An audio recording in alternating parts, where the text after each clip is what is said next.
In the previous video, we already learned how to find the best prefix we can use in the computer network. Here we have 100 computers, and we know from the previous video that the best prefix for 100 computers is /25. Now in this video, we are going to determine which IP address we will use. In the previous video, I also already tell you about public and private IP address.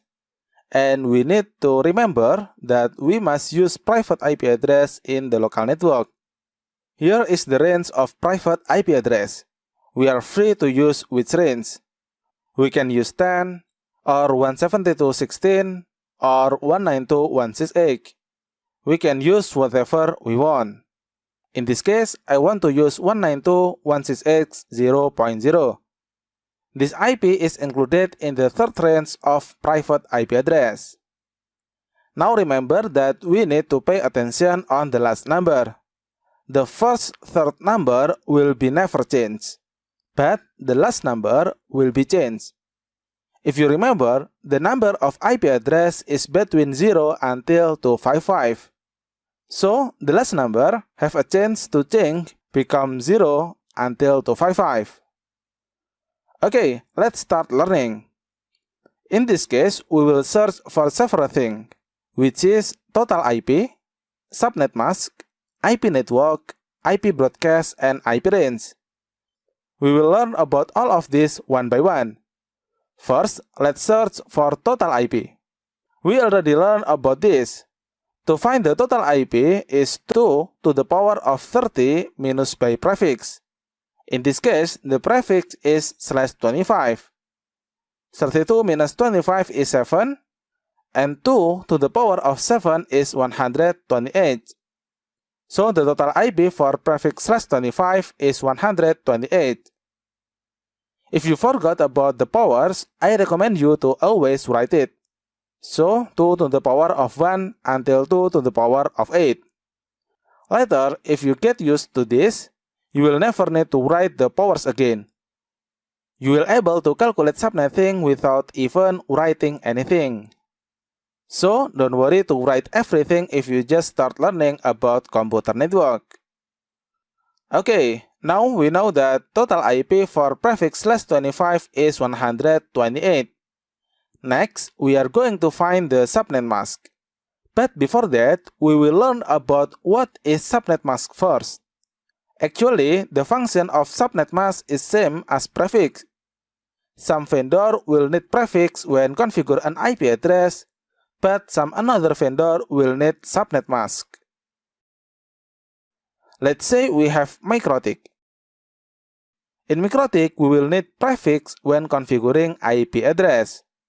But in Cisco, we don't need prefix. We need subnet mask when configuring an IP address. Another example, in Windows, we need subnet mask. But in Linux, sometimes we will use prefix rather than subnet mask.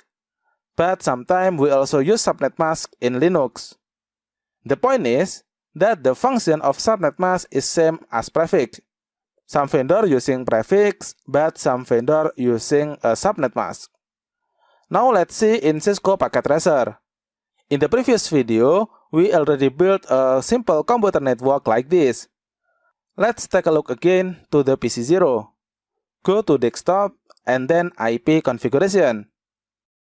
Here we can see that when we configure an IP address, we will also need to configure subnet mask.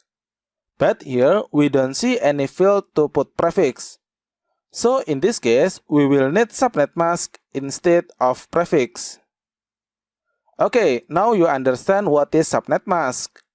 Next, let's calculate subnet mask for prefix /25. The formula is 256 minus by total IP. In this case, the total IP is 128. So 256 minus by 128, the answer is 128. And if we see in the Cisco packet tracer again, the subnet mask is contains of 4 parts of numbers. In this case, the subnet mask is 255, 255, 255.0. Well, for prefix/25, we already find that the subnet mask is 128. This 128 is used in the last number of subnet mask. So the subnet mask for prefix/25 is 255.255.128.